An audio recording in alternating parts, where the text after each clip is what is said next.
नमस्कार दोस्तों, मैं प्रिंस कुमार स्वागत करता हूं आप सभी का अपने YouTube चैनल ज्ञान अमृत पर। दोस्तों, आज के इस वीडियो में हम चर्चा करेंगे राष्ट्र कवि रामधारी सिंह दिनकर के व्यक्तित्व एवं कृतित्व के विषय पर। तो आइए दोस्तों, अब अपना विषय आरंभ करते हैं। तो ओज, पौरुष, क्रांति, विद्रोह और तीव्र अनुभूति के कवि राष्ट्रकवि रामधारी सिंह दिनकर का जन्म बिहार राज्य के बेगूसराय जिले के सिमरिया घाट नामक स्थान पर 23 सितंबर 1908 ईस्वी को हुआ था। इनके पिता का नाम रवि सिंह तथा माता का नाम मनरूप देवी था। दोस्तों, इनका मूल नाम रामधारी सिंह था, पर अपने नाम में पिता को सम्मान देने के लिए इन्होंने दिनकर उपनाम रख लिया। दिनकर जी का प्रारंभिक जीवन संघर्षों से भरा हुआ था। इनकी प्रारंभिक शिक्षा गांव के ही पाठशाला से हुई थी तथा 1928 ईस्वी में इन्होंने मोकामा घाट हाई स्कूल से मैट्रिक की परीक्षा उत्तीर्ण की और पटना चले गए। इन्होंने 1932 ईस्वी में पटना विश्वविद्यालय से इतिहास विषय से BA ऑनर्स की परीक्षा उत्तीर्ण की। अपनी शिक्षा पूरी करने के तुरंत बाद ही ये बरबीघा उच्च विद्यालय के प्रधानाध्यापक बने। फिर 1934 ईस्वी में सीतामढ़ी में सब रजिस्ट्रार भी बने। बाद में ये जनसंपर्क विभाग के निदेशक भी बने। सन 1950 ईस्वी में बिहार विश्वविद्यालय के अंतर्गत लंगट सिंह महाविद्यालय मुजफ्फरपुर में हिंदी विभाग के विभागाध्यक्ष भी बने। दोस्तों, यदि शैक्षणिक क्षेत्र को छोड़ दें तो वे 1952 ईस्वी से लेकर 1964 ईस्वी तक राज्यसभा के मनोनीत सांसद भी रहे। वे सन 1964 ईस्वी से मरणोपरांत तक भागलपुर विश्वविद्यालय के कुलपति भी रहे। इन सबके अतिरिक्त वे भारत सरकार के गृह मंत्रालय के हिंदी परामर्शदात्री समिति में हिंदी सलाहकार के रूप में भी रहे। दोस्तों, जहां तक बात है सम्मान एवं पुरस्कारों की, तो दिनकर जी को अनेकों सम्मान और पुरस्कार मिले, जिसमें से प्रमुख है पहला पद्म भूषण। सन 1959 ईस्वी में भारत सरकार द्वारा इन्हें यह पुरस्कार दिया गया था। दूसरा है साहित्य अकादमी पुरस्कार। यह पुरस्कार भी 1959 ईस्वी में संस्कृति के 4 अध्याय के लिए इन्हें मिला था। तीसरा पुरस्कार है भारतीय ज्ञानपीठ पुरस्कार।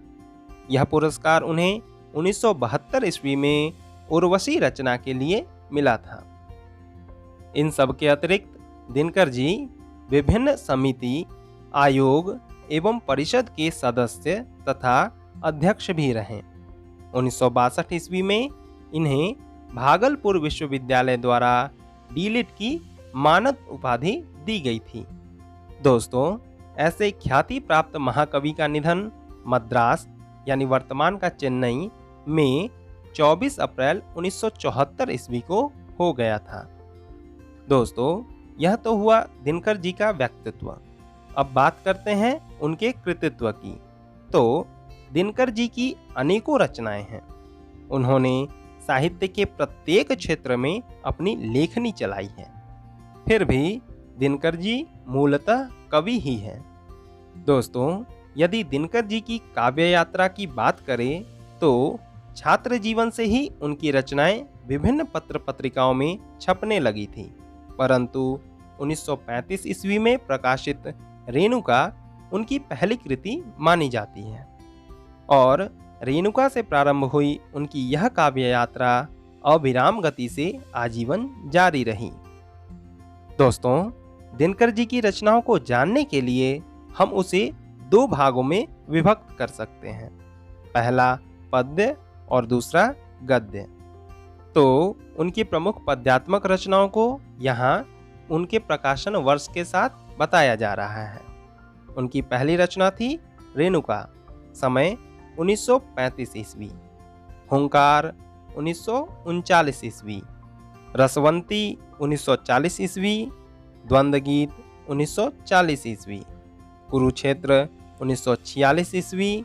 सामधेनी 1947 ईस्वी, बापू 1947 ईस्वी, धूप छाह 1947 ईस्वी, इतिहास के आंसू 1951 ईस्वी, धूप और धुआं 1951 ईस्वी, मिर्च का मजा 1951 ईस्वी, रश्मि रथी 1952 ईस्वी, दिल्ली 1954 ईस्वी, नीम के पत्ते 1954 ईस्वी, नील कुसुम 1954 ईस्वी, सूरज का ब्याह 1955 ईस्वी, चक्रवाल 1956 ईस्वी, कपिश्री 1957 ईस्वी, सीपी और शंख 1957 ईस्वी, नए सुभाषित 1957 ईस्वी, कोयल और कवित्व 1959 ईस्वी, उर्वशी 1961 ईस्वी, परशुराम की प्रतीक्षा 1963 ईस्वी,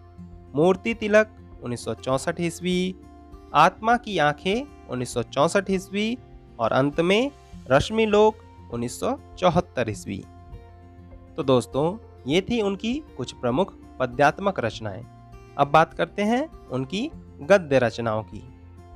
तो उनकी प्रमुख गद्य रचना है, पहला मिट्टी की ओर 1946 ईस्वी, अर्धनारीश्वर 1953 ईस्वी, रेती के फूल 1954 ईस्वी, संस्कृति के 4 अध्याय जिस पर उन्हें साहित्य अकादमी पुरस्कार मिला था, इसका प्रकाशन वर्ष है 1956 ईस्वी, राष्ट्रभाषा और राष्ट्रीय एकता 1956 ईस्वी, काव्य की भूमिका 1957 ईस्वी, हमारी सांस्कृतिक एकता 1957 ईस्वी, पंत प्रसाद और मैथिली शरण 1958 ईस्वी, धर्म नैतिकता और विज्ञान 1959 ईस्वी, वट पीपल 1961 ईस्वी और अंत में शुद्ध कविता की खोज 1966 ईस्वी आदि।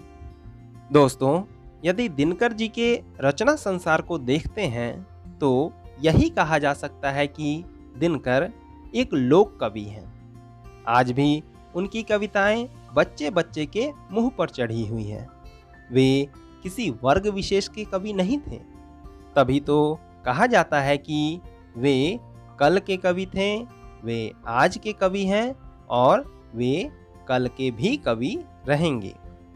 तो दोस्तों, इस प्रकार हमारा आज का यह विषय यहीं समाप्त होता है। आपको यह विषय कैसा लगा, कृपया कमेंट में जरूर बताएं। तो फिर शीघ्र ही मिलते हैं एक नए विषय के साथ। तब तक के लिए नमस्कार, धन्यवाद।